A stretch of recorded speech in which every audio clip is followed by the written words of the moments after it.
Two of this country's most accomplished athletes will carry the Canadian flag into Friday's opening ceremony for the Beijing 2022 Olympic Winter Games.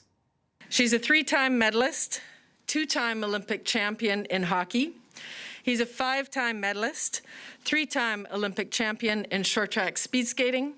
Short track speed skater Charles Amlin and captain of the women's hockey team Marie-Philippe Poulin were announced as flag bearers at a news conference earlier in Beijing. Both Amlin and Poulin say it is an honor to be given the privilege to lead the Canadian team into the stadium. I don't know, it just reminded me of my first Olympic in Vancouver, walking in behind Clara Hughes and seeing her with that smile and having the pride of carrying that flag. It was unbelievable. It's so much pride. It's an honor, a long shall, to be honest. It's unbelievable. For me, just to be here is like a surprise. Like I never put myself like goal, or I never said to myself like one day I want to be the flag bearer of Canada, but for me to be here is the greatest honor of all. With me now from Toronto is the Chief Executive Officer of the Canadian Olympic Committee, David Shoemaker. David, good morning. Glad you could be with us. Good morning. It's nice to be here. Let's start by talking about the flag bearers for this year. One of the world's greatest hockey players and Canada's most decorated men's Winter Olympic medalist. How deserving are these two athletes to be carrying our flag? What a fun day this is. I mean, so much in the lead up to this period, but to, announce Marie-Philippe and Charles as our flag bearers, we swell with pride. They talked about how much it meant to them, but it means a lot to us. We're talking about some of our most decorated athletes, period, but leaders both on and off the ice. And so it's a real source of pride for the Canadian Olympic Committee to name these two to carry the Maple Leaf into the Bird's Nest Stadium on Friday night. As we look ahead to the Games getting underway, talk to us about the Canadian contingent in Beijing. How many athletes do we have competing this time?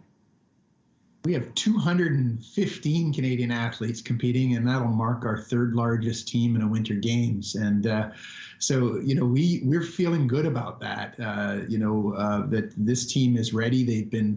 They've been challenged like no other team before in the lead up through the pandemic and through all the COVID restrictions and protocols that have impacted qualifying and training in immeasurable ways.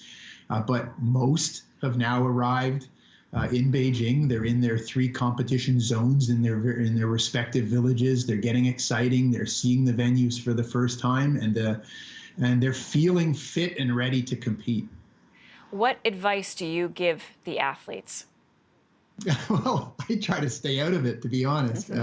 My advice is more or less likely to cloud them a little bit, but they themselves are in most cases very seasoned athletes who've competed on the world stage and done so much just to get where they are. But they have their own methods and they have their own routines in terms of how they channel themselves to get to this point and to perform at their very best when the puck drops or when the whistle blows or when the start gun fires. And so they'll listen to their own instincts and then the instincts of their coaches and their team leaders within each sport in terms of how to get there. But we also do though encourage them to enjoy this moment. They're representing a nation of nearly 40 million people who are incredibly proud of them and what they stand for.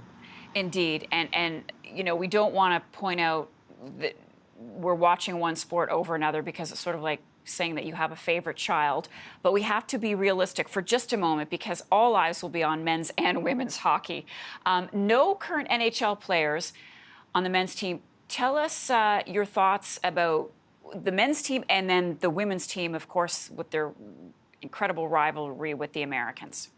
Sure. Well, and it makes me realize I should probably swap out the photo of Sid the Kid and have Marie-Philippe, who herself is so accomplished in terms of the contribution to some incredible golden moments in Vancouver and in Sochi, a leader there. The rivalry that's really formed in women's hockey is the one with our neighbors to the south, who will go unmentioned. But that's really who we set our sights on in terms of our quest for gold. But the breadth and depth in the women's hockey tournament continues to get deeper and deeper. And so we can take no team, no competition for granted. But we certainly like our chances. We think we're as much a favorite as anyone in women's hockey. In the men's competition, it's become more interesting, but in a different way than we thought it would be. That we've now got a collection of players that are untested together, a collection of veteran hockey players, some names that we're very familiar with, like our captain Eric Stahl, and then some younger players that have not been on this world stage that we've put together at the last moment that we have real confidence in. You know, if Canada is known for one thing, it's depth of hockey talent. And our men's team, they're assembled in Switzerland right now. They're putting the finishing touches on it, and they'll be in Beijing soon enough. I want to squeeze in one last question with you. The Canadian Olympic Committee is looking into the feasibility of a 2030 First Nations-led Winter Games bid for Vancouver. What can you tell us about that, David? I could go on for hours about this one. This excites us, you know, and we wanted to make sure that we got this announcement out prior to these games so that we could talk it up while we're in Beijing, somewhere I'll get to later this week. But most importantly is the Indigenous-led idea that the Truth and Reconciliation Commission calls to action, in particular calls to action number 91, said it's very important when we go about having an Olympic Games, make sure that we respect Indigenous protocols and engage with Indigenous communities from the very start. And that's something we've done, and that's what this collaboration agreement is about. And then the potential of an Olympic Games in 2030 in British Columbia, being able to reuse the sporting venues from the Vancouver 2010 Games, to think about how we can frankly bring in a new era of Olympic and Paralympic hosting and contribute so much to what I think this Olympic movement needs is something that we've very much got our sights on. So this is funded by the Canadian Olympic Committee. At this point, non-binding. We're going to explore feasibility, come up with a concept, and then see if everyone likes it and go forward. Yeah, fresh approach. Love it. David Shoemaker, thank you so much, David. All the best. We hope to talk to you again soon. Thanks. We'll see you soon.